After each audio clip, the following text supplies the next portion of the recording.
Good afternoon, everyone. My name is Jeff Klein. I'm the Director of Structural Engineering for VHB in Rhode Island, and I'm President of the Rhode Island section of ASCE, and thank you all for joining us remotely. The Rhode Island section of ASCE is postponing events in person, at least until 2021, but we're grateful to be able to provide our first virtual event for you. Today we're joined remotely by Dr. Norma Jean Mattei, professor at University of New Orleans. Dr. Mattei will be providing an update on the Hard Rock Hotel collapse, presenting an overview of the building collapse that occurred just less than a year ago and the recovery process. A little bit about Dr. Mattei before she gets started. She earned her Ph.D. in civil engineering from Tulane and has been a renowned researcher and educator in the areas of structures and construction materials. Currently, she serves as one of two civilian civil engineer commissioners on the Mississippi River Commission. And with ASCE, she is locally active in the New Orleans chapter's Structural Engineering Institute Executive Committee. In the past, Norma Jean has also served on several NCEES committees and task forces, most recently serving as chair of the board level education committee, and is an emeritus member of NCEES. Dr. Mattei is a registered PE in Louisiana and was named by the Louisiana governor to its PE licensing board, chairing it in 2011, 2012. And of course, last but not least, Norma Jean was ASCE National President in 2017. So I am pleased to introduce our speaker today, Dr. Norma Jean Mattei. So thank you so much for that introduction, and thank you to Larry for inviting me to be a guest speaker. Here we go again, we're Zooming. So a little bit about where I was when this disaster happened. I happened to be in Miami, not in New Orleans, at the ASCE convention. And several people came up to me with concerned looks on their faces saying, "Have you heard what happened in your hometown?" And I'm thinking, oh no, not what? What now? They said a hotel has collapsed. And so ever since then, I've been actually connected to the media. They've been asking general questions because I'm not part of any of the expert teams. But I can provide the public with a little bit of information from a technical viewpoint on what I see and what possibly the issues could be. So with that said, let's start looking at this almost, you are right, almost a year-long disaster.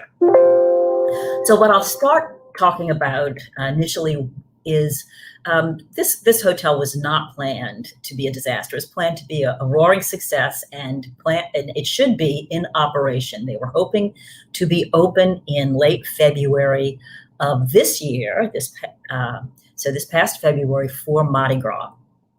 Unfortunately, on October 12th of 2019, the hotel collapsed, and we'll take a look at that collapse. We'll look at what makes this collapse site novel and actually a little bit hard to wrap your hands around, tough for the mayor and the city to deal with, as well as those folks that are working on demolishing the site. We'll look at the timeline, a year-long almost timeline.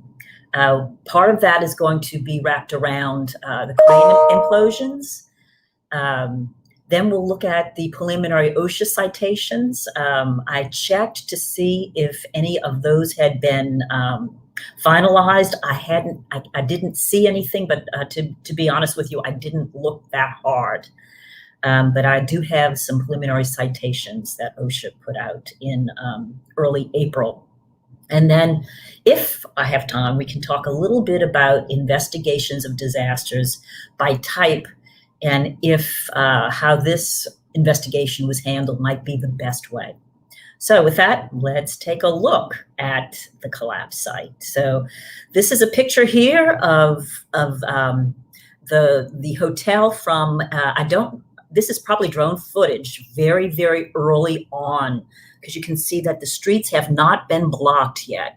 So this street here on the right side is Rampart Street. The streetcar running behind the building, that streetcar is running on Canal Street, historic Canal Street. Iberville Street is parallel to Canal and is right on the edge of the east side of the disaster site. You can see the two tower crane bottoms. You can also see one of those moment frames that was supposed to, that is designed to withstand the lateral load. So here you see those pancaked floors. It started initiating at the top and continued downward. So I do have a video. It's going to cycle through twice before it ends. So some gentleman, Michael Dal Mole, was driving along Rampart toward Canal Street. He was stopped at a red light. Oh my God. You see the people running. It's the replay. See the tower cranes moving. And a good chunk of the framing fell across Rampart Street and thankfully missed some of the structures on the other side of the street. And Michael's not going. He's got a green light, but he is smart. He did not continue traveling. So a little bit about the players in this situation. So this photo in the upper right shows Woolworth's store. This photo is about 1960. It shows the Woolworth store at the intersection of Canal Street and North Rampart Street. It was a historic structure because of its age, but not a designated landmark. It was not that old. And that building was demolished so that the developers could develop that site. This part of Canal Street was lagging behind development. And I'll show you a little bit more about the location and where the city hoped the Hard Rock Hotel would be the lead project in redeveloping a part of Canal Street. So the address, 1031, so 1031 Canal Development LLC is actually the developers. It's a group of investors. The hotel itself was projected to cost about $85 million. The major developer, Kalis Companies, you can Google him, interesting gentleman. The contractor, Citadel Builders, based in Metairie, very good reputation. The structural engineer, also based in Metairie. Metairie is a suburb of New Orleans. Heaslip Engineering, also a company that has a very good reputation, although this was probably their biggest job that they had since they had begun the company. And the architect, Harry Baker Smith Architects. Then we'll talk about the crane implosions. Those two cranes had to be taken down. That cost was about $5 million. D.H. Griffith Wrecking, in conjunction with Lemoyne Disaster Recovery, handled that. D.H. Griffin has a very strong reputation in demolition, although they had never demolished something like these tower cranes before. And then once we get moving to further along into the year 2020, we have the conventional demolition at a cost of projected $8.4 million, and that is Cobb Grading with a sub of Marshall Wrecking. A little bit too fast. So here's the developer's isometric rendering showing this side right here on the lower left is Canal Street side. You see up here is a pool. These three green parts on top of the building are the moment frames that go all the way down. This is an uneven riverside of the hotel, and it's uneven because there are very close, they're adjacent buildings that are old that they were constructing this new building right next to. These older buildings were historic. They were not historic landmarks. They weren't registered. In fact, Kalis owned 2 of them, and one of the minority partners in 1031 Canal Development LLC owned the 3rd. They were not intended to be demolished, but ultimately were. And we'll talk about that a little later on in the presentation, because preservationists were not happy about that. So 1031 Canal, ultimately going to be renamed once it was complete, the Hard Rock Hotel, New Orleans. The top floors were of steel frame, concrete slab construction. In total, it was 18 stories, about 190 foot tall, 350 hotel rooms, and about 12,000 square feet of event space. The bottom floor is reinforced concrete. That would be the parking garage with about 400 parking spaces, some retail space on the lower floor, along with a major restaurant. So those were the plans. Here's 2 other artist renderings at night. This is the Rampart Street face, the entrance. And here is from the opposite view, the Rampart Street entrance. This street, this face is Iberville Street. So where is this thing located? So for those of you who have lived your life in the Northeast and who may not have traveled to New Orleans or to Louisiana, Louisiana is on the Gulf Coast. At the bottom, we've got the Mississippi River. This slide is actually this is the state of Louisiana. So this rectangle is this slide. So we've got a large brackish shallow water lake of about 24 miles wide that is north of New Orleans. We've got the Mississippi River meandering down to meet the Gulf of Mexico. In the white is Orleans Parish, which is in its whole is New Orleans. And this little area here in red is the French Quarter. The red dot is the Hard Rock Hotel. North is up here. So here is a little bit closer view, Mississippi River here. We've got Canal Street, north-south, following the cursor.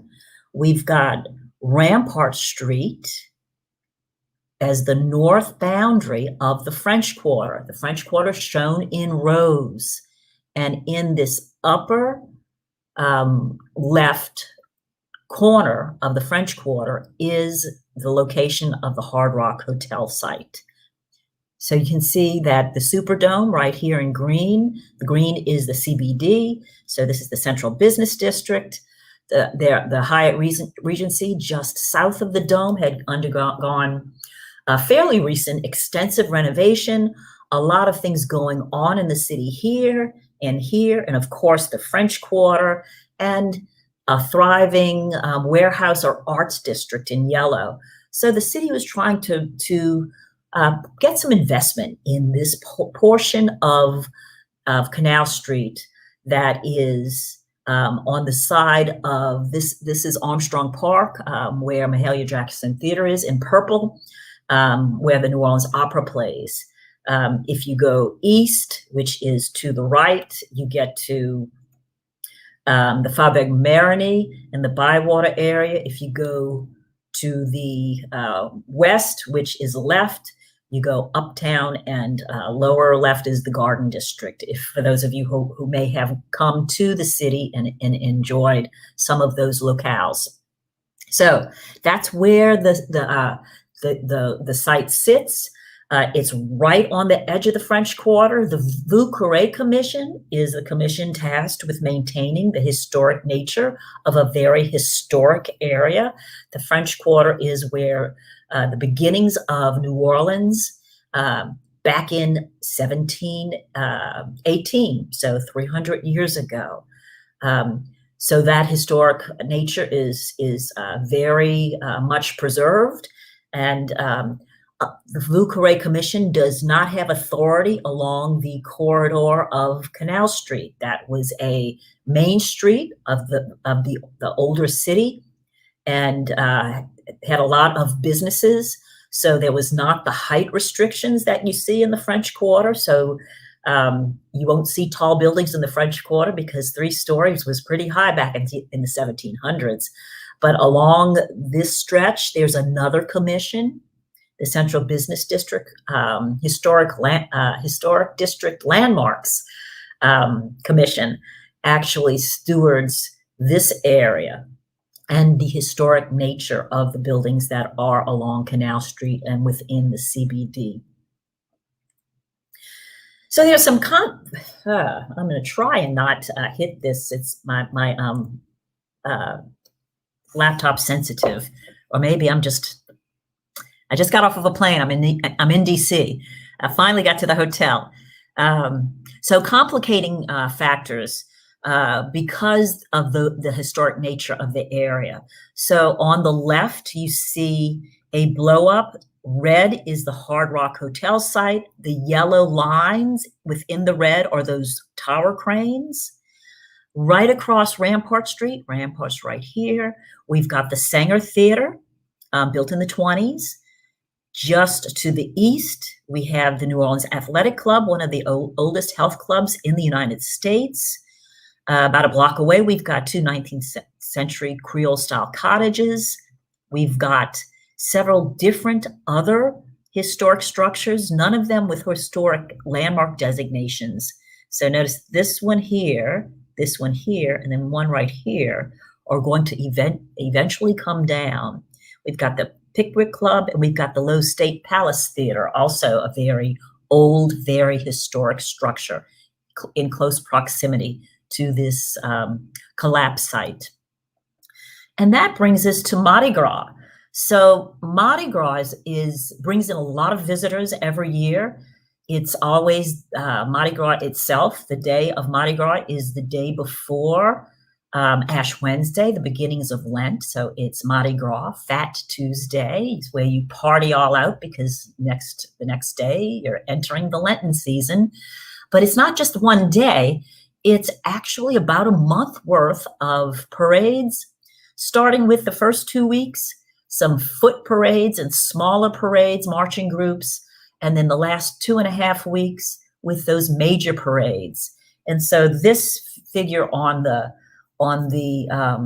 right shows the Zulu parade and how its traditional route was impacted because it had to be routed around the collapse site. So the purple line is Zulu's traditional route until you get to the dotted line. So here is the collapsed Hard Rock site. And traditionally, that red dotted line is where the Zulu parade would travel. And it was routed in a different way because of the uncertainty around this tall building and its stability. So many other parades, in fact, just about all of the parades that parade in New Orleans, part of their routes are on Canal Street. And so many of them had to alter their parade routes. It also impacted parking because you have a lot of people all coming down to enjoy the parades, and you couldn't park in a certain zone because of the collapsed site and its uncertainty and because of safety issues. So a little bit about the Sanger Theater. It's right across the street from Rampart Street from the Hard Rock. It's a historic theater built in 1927. The architect was Emile Weil. And if you look at this picture of the interior, it is designed to look like an Italian Baroque courtyard. It's actually very lovely inside. And when they have the lights turned off, the ceiling looks like the sky with the constellations twinkling. So lovely. The lower pictures of the lobby. The Sanger was actually they were in the middle of a very, what they hoped to be a money-making run of cats. So they had finished up the first week of a 2-week run. The hotel across the street collapsed, causing them to be within the zone where they couldn't access the building. So cats could not get their staging and their costuming out for their next run until they were allowed to. They were supposed to have another week in New Orleans and then break down, move to, I believe, Atlanta. And I think that they were very nervous about it, but I do believe that they were able to make most, if not all, of their next location. So a little bit of backspacing. I told you Rampart Street. So here's the Sanger, here's the Hard Rock in red. Rampart Street actually is a street that has a lot of major utilities running underground. The major utilities include gas, telephone, electric, water, sanitary sewer, storm drainage. So anything heavy that penetrates that street can ultimately, because these are major lines, impact not only the French Quarter and beyond, but into this other adjacent area. So these areas very heavily populated, big tourist draw, lots of people coming and going. So you don't want the lights to go off or the water to not be on. So here's a picture, an aerial view of, this is before the disaster. Here is the construction. You can see the tower cranes. You can see the moment frames. This street is Rampart. This is Canal. And these three buildings were not supposed to be demolished. Once the collapse occurred, then it was talked about demolishing these buildings. Even though they were historic, they did not have historic landmark designation, and they could use this area in order to tear down or at least be a buffer if they decided to implode the whole building. And so the preservationists didn't like it. When they realized that they weren't going to win this argument, they then asked for a lot of the historic pieces and parts of the structures to be moved to another safer location. And the New Orleans Fire Department actually made the call here. So those structures are at present already removed. So here's a timeline. So the red line starts in October of 2019, ends in beginning of October 2020, and on the 12th of October in 2019, the Hard Rock Hotel collapses. The cranes that I talked about, we'll see a video and we'll talk a little bit more about the cranes after we finish up with the timeline.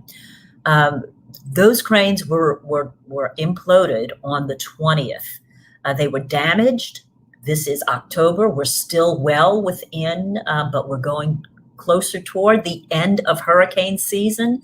And New Orleans suffers from tropical storms and hurricanes last year and this year. We're in a time, the neutral, in between El Nino and El Nina. So we expect to see more hurricanes, more frequent hurricanes and tropical storms, which has held true to this year. We've been lucky not to have a direct hit this year, although we've had some near misses on the left and the right, the east and the west.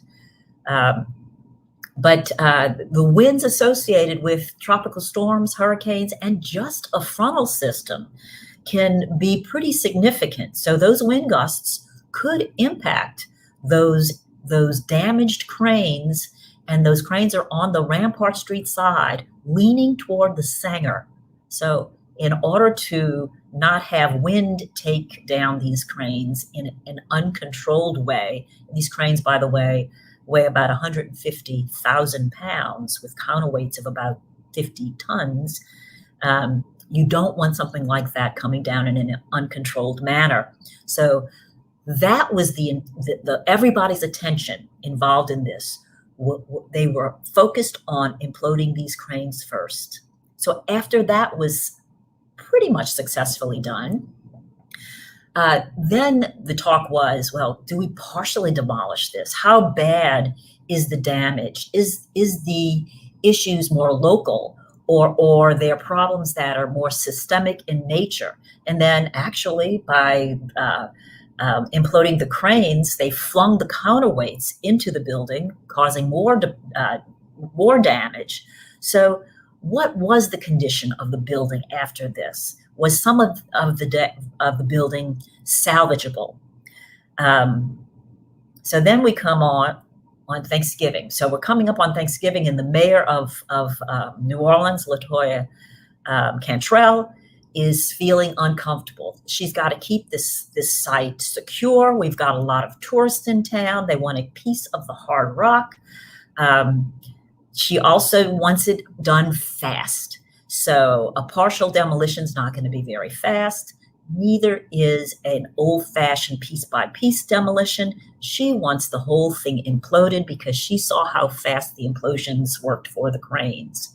So that's what the city is pushing for, because we're going into Christmas. We've got Sugar Bowl. We've got a lot of events, and all of those folks that come into town congregate in the Superdome area if it's a football game, the French Quarter, of course, and we've got a lot of other event locations and restaurants in the CBD. And so there's a lot of people in close proximity of this building. She wants it down. So she's pushing for total implosion. So they're working on total implosion, but the costs are going up. So the cost of a total implosion and all of the uncertainty around a total implosion, the developers were starting to lean toward perhaps a more conventional type of demolition.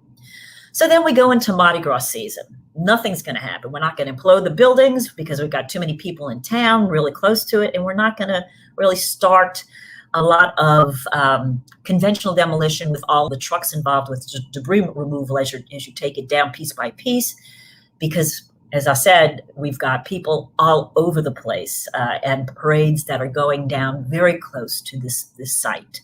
So Mardi Gras in 2020 was actually February 25th.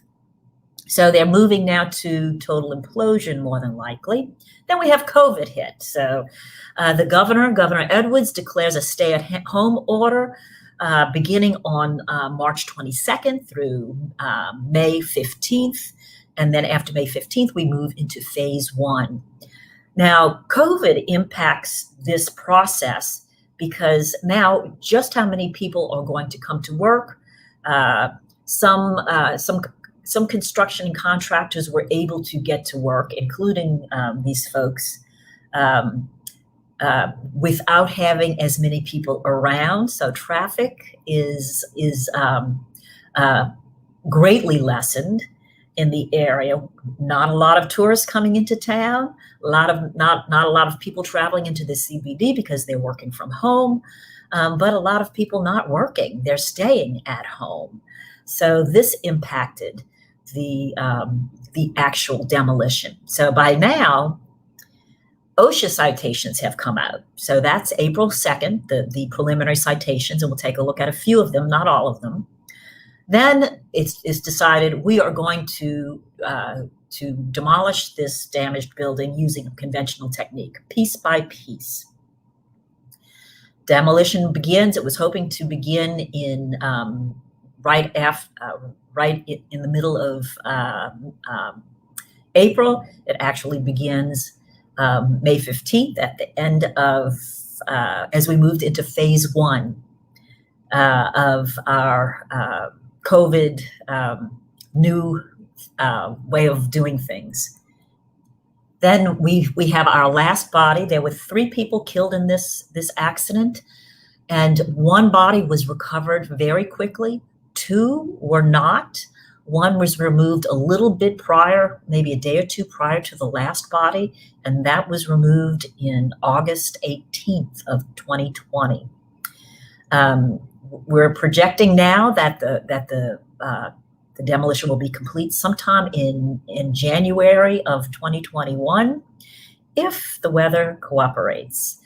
So the last thing that I can tell you about on this timeline is there was a fire yesterday. So you may have seen on the news that there was billowing smoke at the deconstruction site.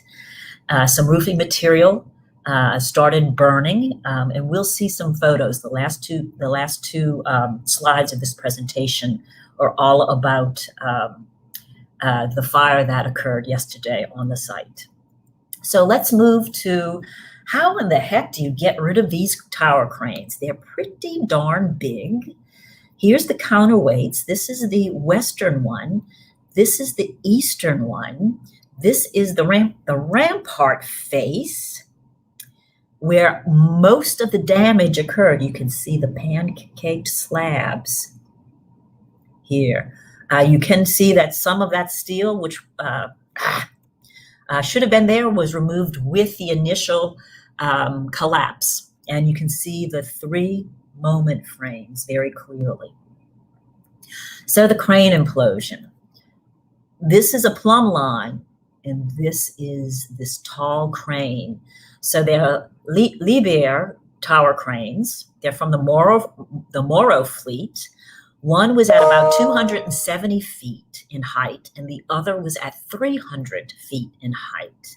They were damaged in the collapse. If you go back and Google that initial video that I showed you, you can see that especially the eastern, this crane, was swaying and moved during that collapse, the actual collapse. The counterweights for these, this one here, here's the cabs.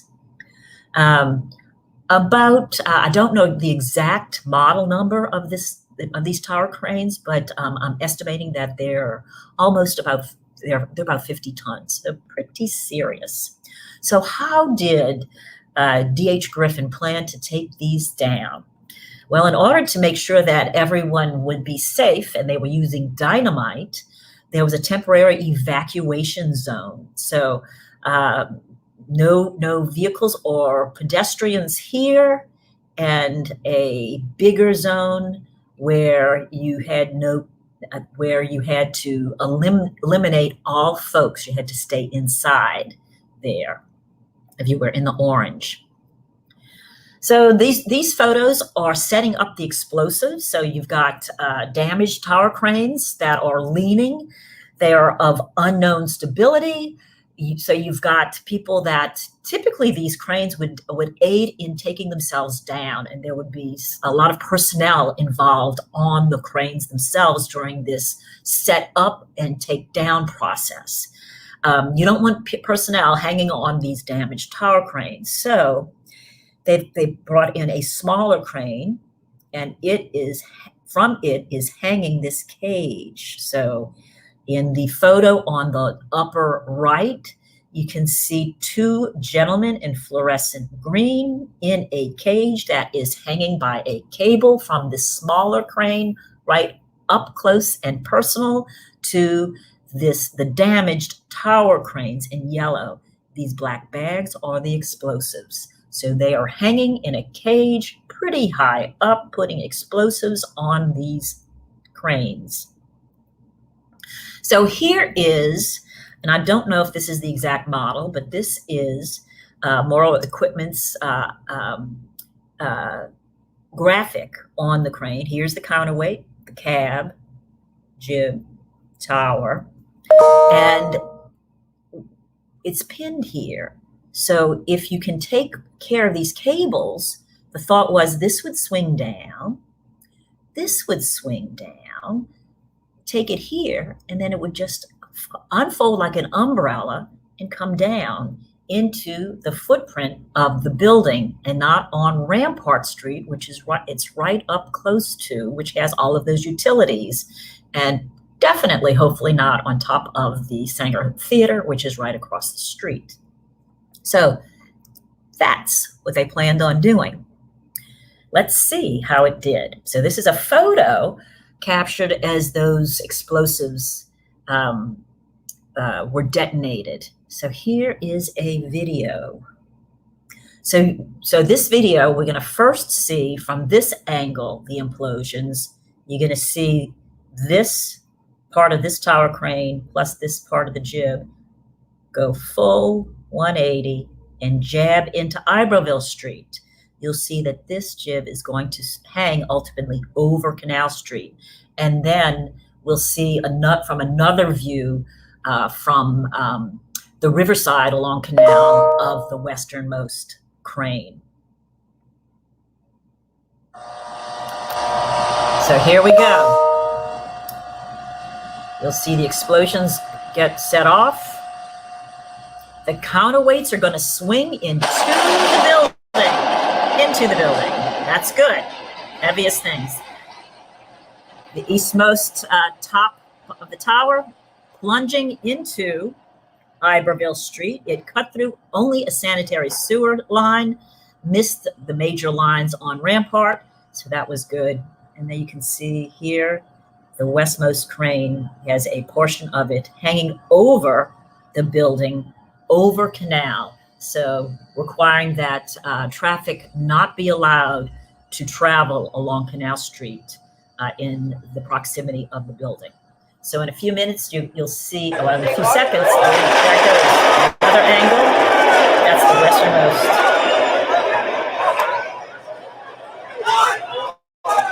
So lots of people tuning into it, lots of people on tall buildings on the CBD side, at windows, taking a look at the cranes being imploded in late October of 2019. So that's a still photo of Norma Jean. Sorry to interrupt. Got a technical difficulty with the presentation. Let me restart the PowerPoint here, and we'll get it back up. Okay. What slide? The video. I've actually been the one controlling the PowerPoint this whole presentation. So. So I've been clicking on the link, and you've been clicking on the link. Okay. Yep. So let me get it back up here, and we'll be back at it.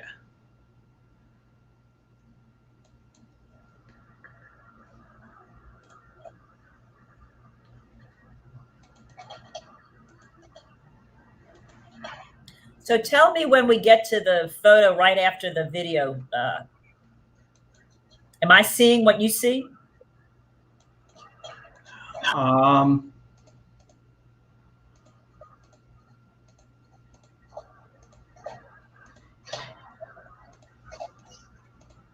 And can people see my cursor, or am I sharing a screen?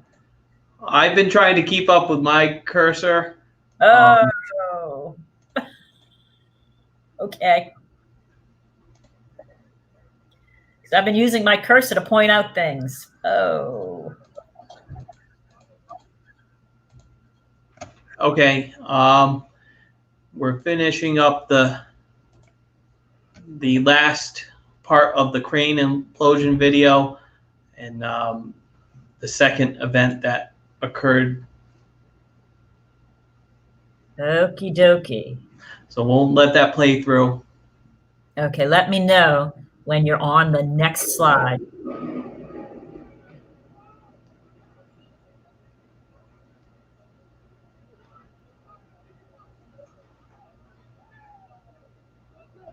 I hear it.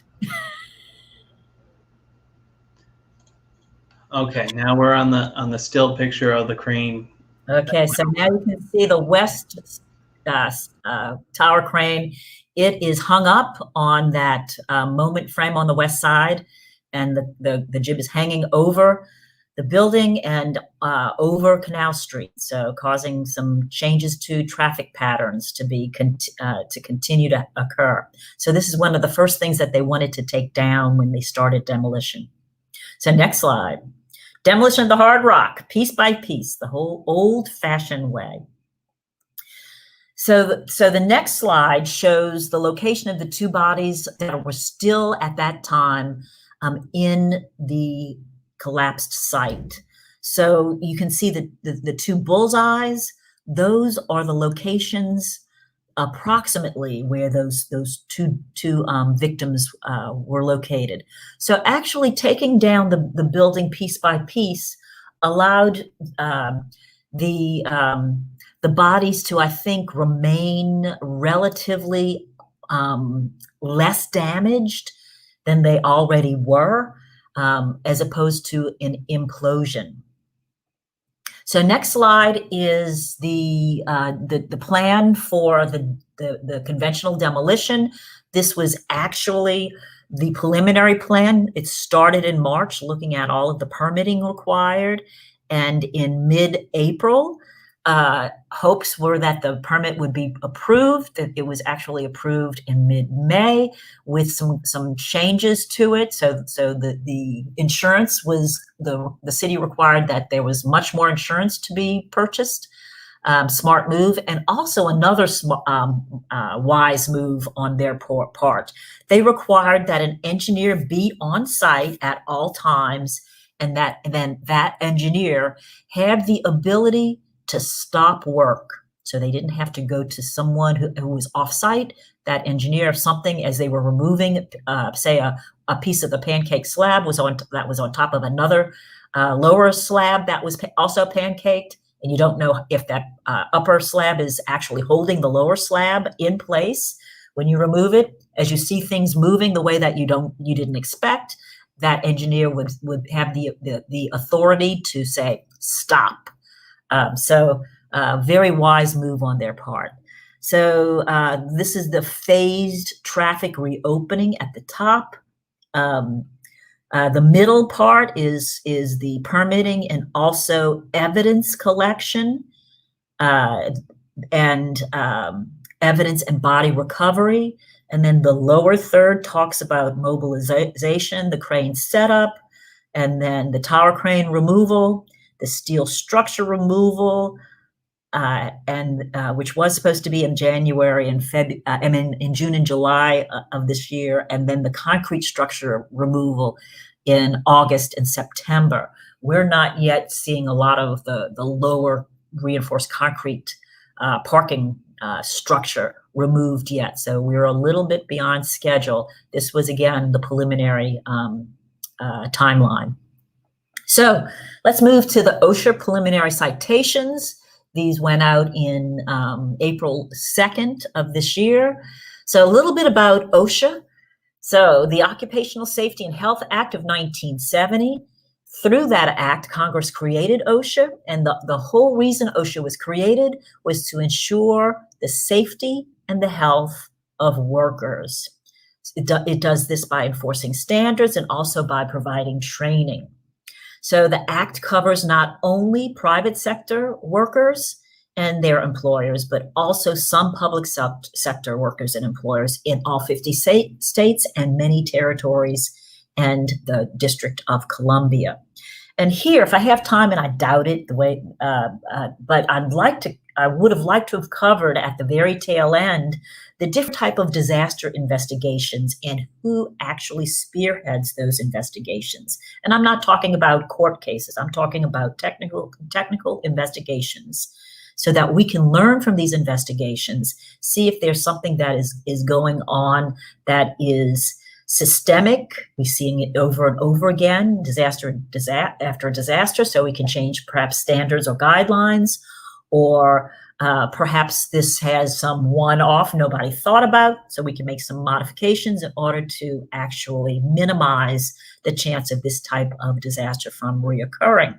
So when we're talking about private construction, NIST would typically be the government agency that would do this technical investigation. But since there were loss of workers, OSHA is that agency.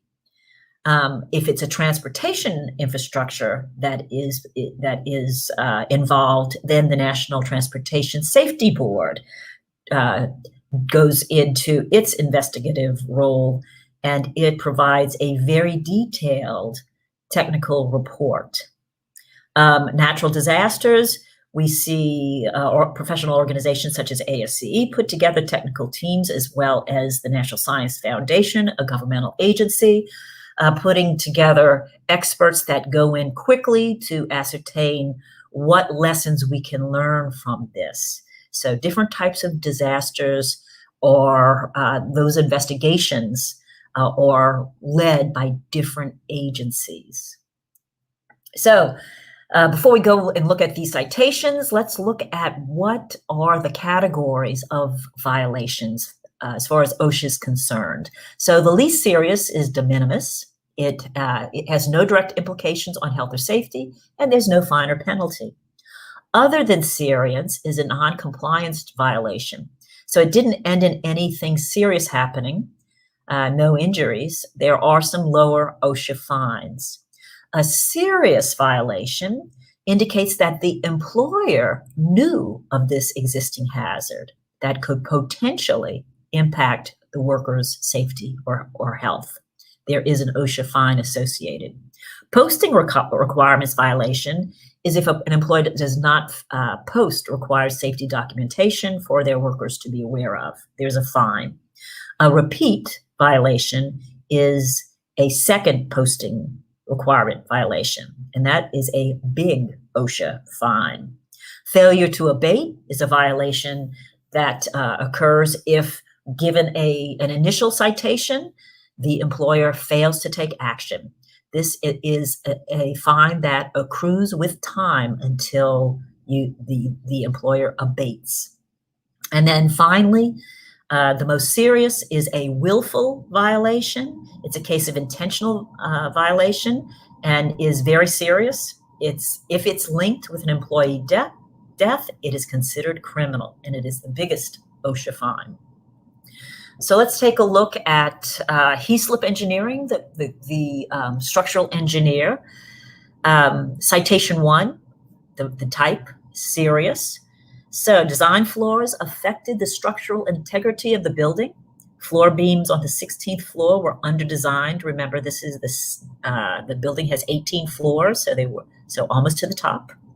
The western side exterior bay was not tied into a rigid portion of the structure for floors 9 through 15. So this is the steel part of the structure. The bottom is or reinforced concrete for the parking. In between column lines 1 and 9.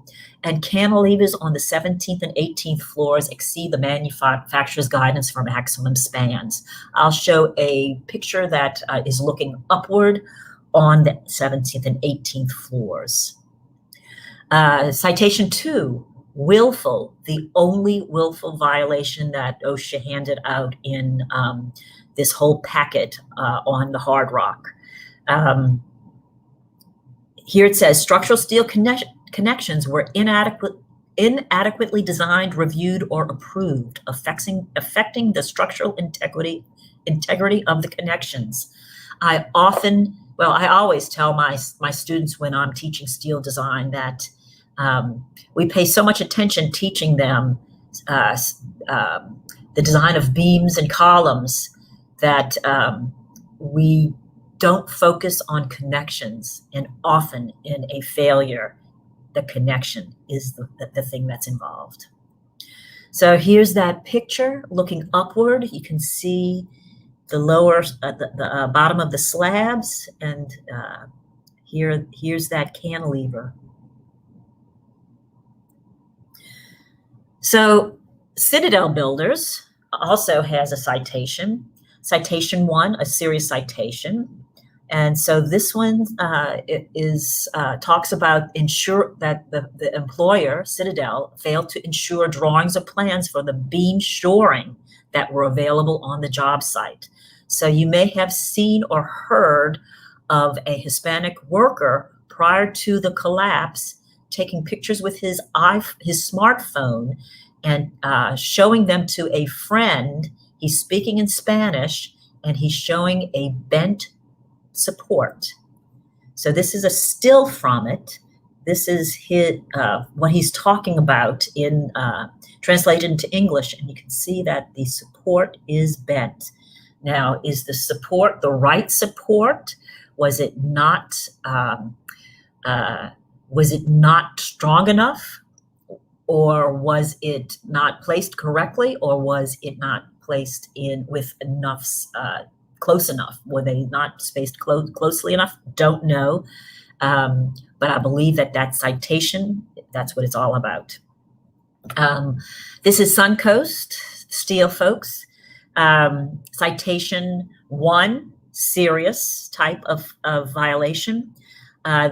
Their employees performed steel erection activities where steel beams on the 16th floor were not connected to columns on the 15th floor per the contract documents. It did not meet the specified load requirements, exposing employees and other workers on the job site to crushing hazards. So again, if you are used to a transportation type of technical report, the wording here for OSHA, remember, OSHA's authority always it stems from the protection of workers. So current conditions, because I know I'm closing in on the 1 o'clock hour. We had a fire yesterday. So here's the smoke. So the demolition is well underway. You can see we're on the site, so that the photographer here is actually standing where those 3 historic buildings used to be, because that's where most of the debris is being placed as it is removed.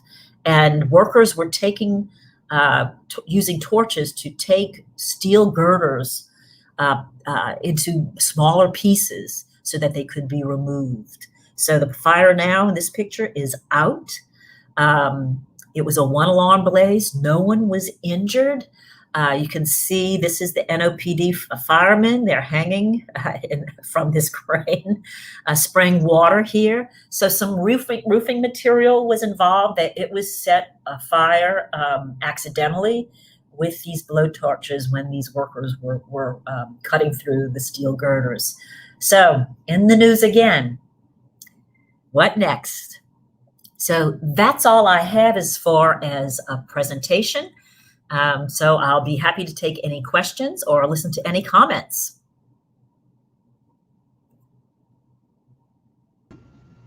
Hi, Norma Jean.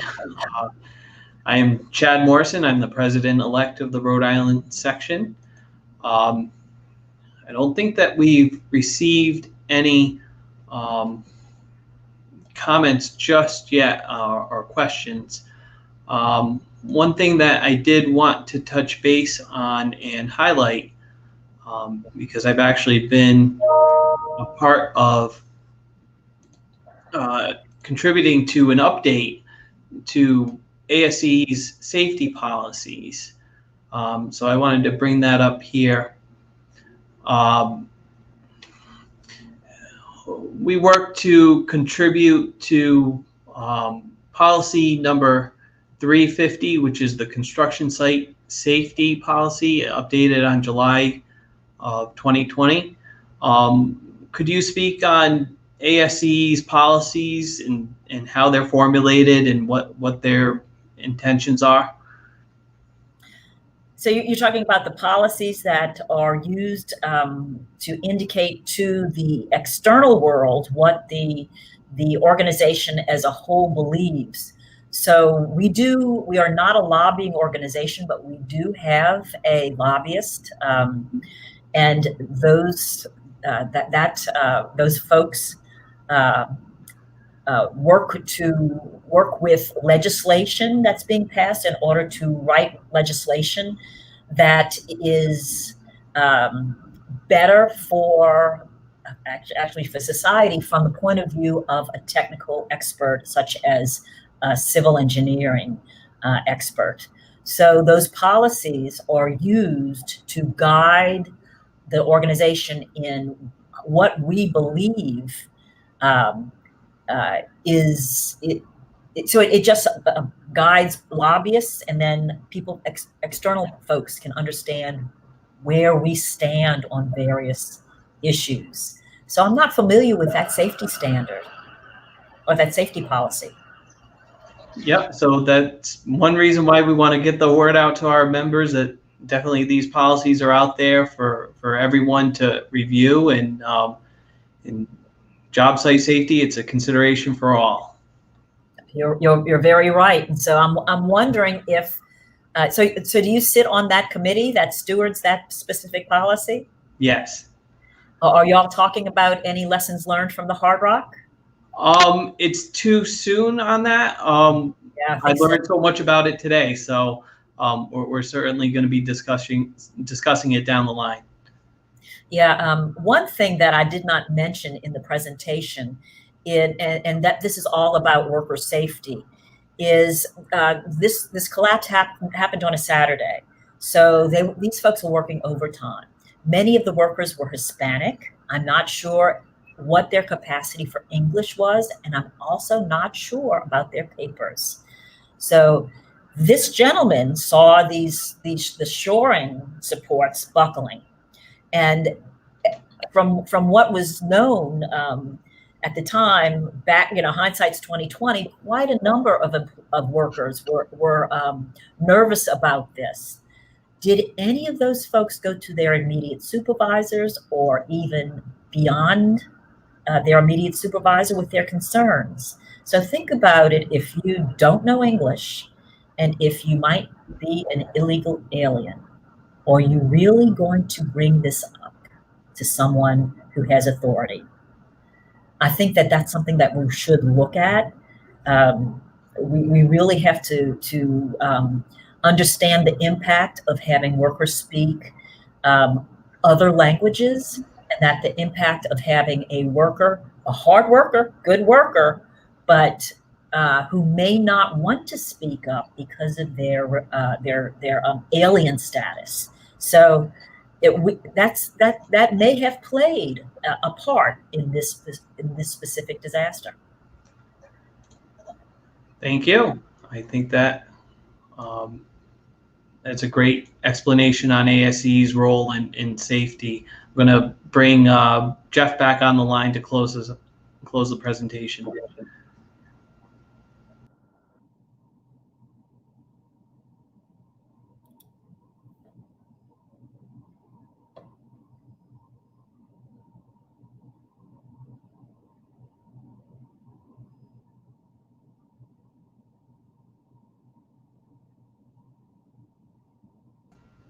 Jeff, I think you need to unmute.